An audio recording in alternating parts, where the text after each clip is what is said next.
Hello, my name is Kelly Simmons. I'm a music education coordinator at Canada's National Arts Centre. Welcome to Ottawa, Ontario. This is part 2 of a 3-part series on Holst's first suite in E-flat for band.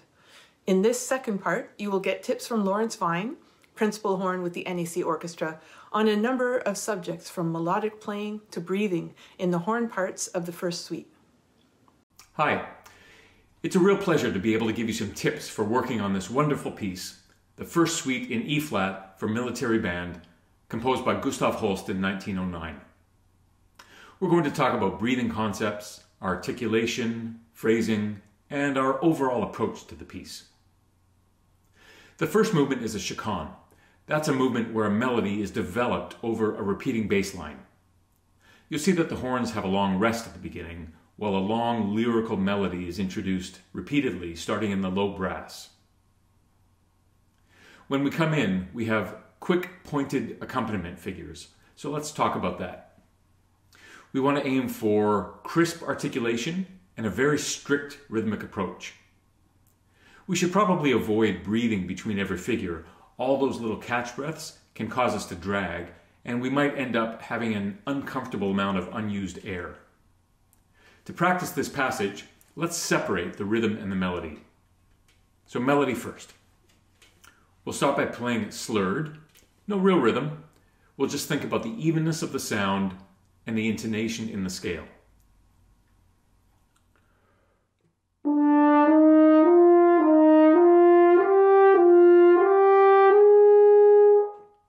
Again, we're thinking about evenness of sound and intonation.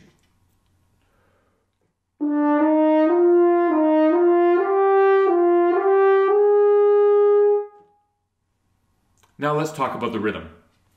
Do we single tongue or double tongue the 16th notes? That's mostly a matter of personal preference, as long as it's clean and rhythmically accurate. Now we can practice this passage starting just on a single note, on an F at the bottom of the staff. We can play a single tongue,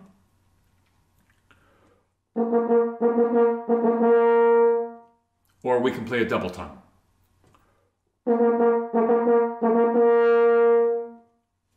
Whichever we choose, we should always be striving for clarity.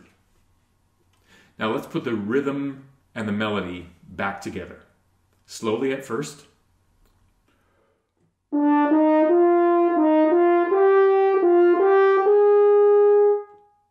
And then a little bit faster and shorter.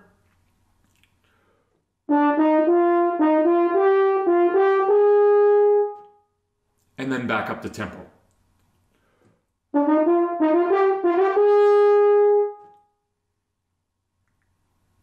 Now, when we play the big melody at letter C, breathing is our focus. I like to think about wind instead of air, because wind is always moving forward, always has direction, and air can be stagnant. So we want to breathe big. You can't take a long trip without first filling up the tank. We want to keep it smooth and connected. You always want to know the shape that you're trying to achieve in the phrase and where the high points are in the phrase.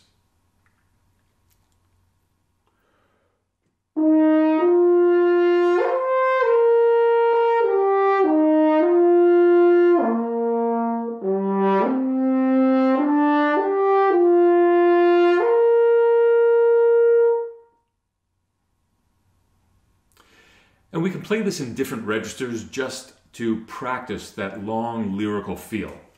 So we could take it down an octave.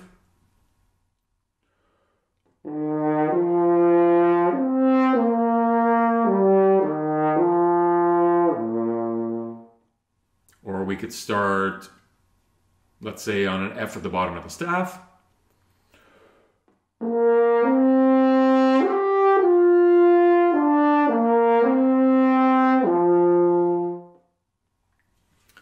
Always going for that smooth lyrical feel. Now, successfully navigating those leaps is a matter of controlling wind speed. We all know that faster wind gives us higher notes and slower wind gives us lower notes. So we want to think about the shape of the oral cavity, the size of the aperture, and the position of the tongue in order to optimize wind speed. It's kind of like whistling.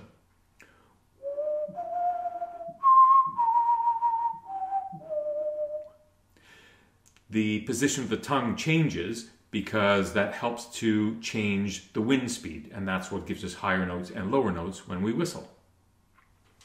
Now when the big tune comes back after letter E, we want to bring out the hemiola, and that is we want to emphasize that it's really 3 bars of 2 instead of 2 bars of 3.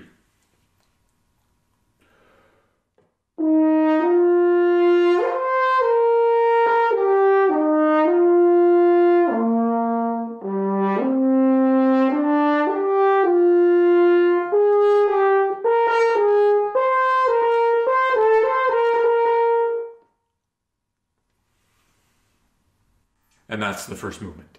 The second movement is an intermezzo. At the opening, let's think about dynamics. We want to build slowly and make sure there's no crescendo before it's indicated.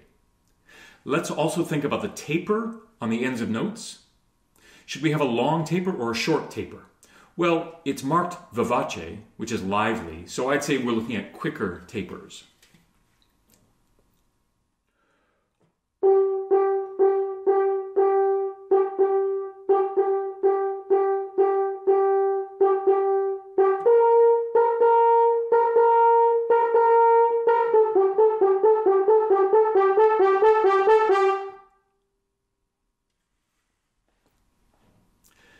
Now in the figure at letter E, let's aim for crispness in the rhythm while still maintaining a lyrical feel. We can practice this again on an F at the bottom of the staff. And let's take the 16th out for a moment.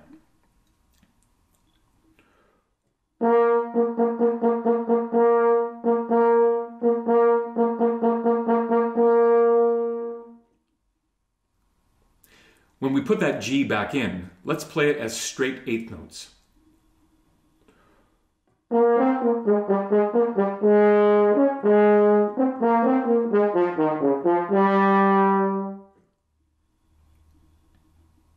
And then we can turn it back into the rhythm as written with the 16th note, but we're still maintaining that same light feel that we've been establishing.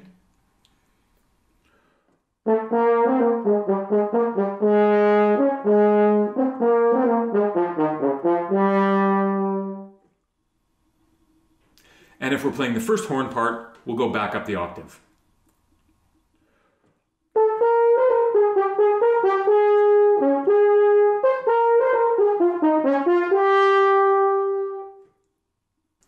The third movement of the Holst is a march. In the big melody, with these long phrases, we'd ordinarily want to breathe every 8 bars, not every 4. But we also want to sustain through the 16th bar, which means we'll probably add an extra breath after the 12th bar.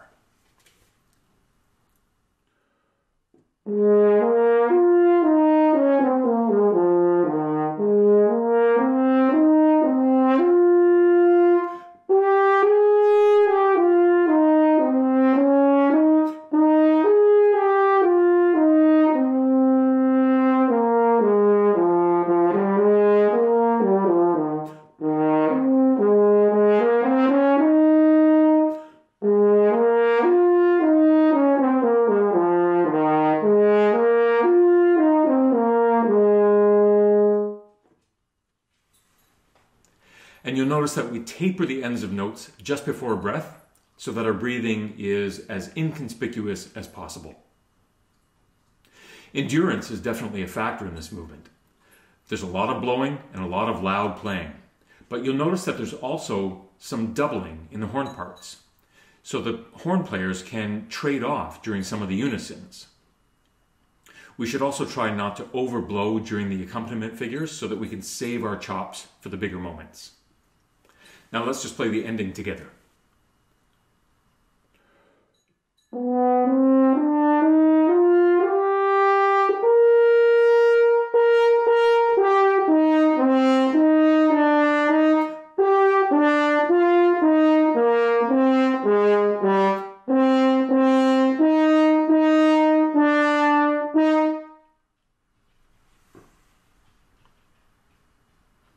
Thanks for sharing a few minutes with me. I hope some of these ideas will help as you prepare the Holst. Have a great day and stay safe. In the next video, you will see Donald Renshaw talk about the trombone in Holst's first suite for band. We would love to hear from you. Please send us your feedback and questions in the comments section below. Thanks for watching and keep practicing.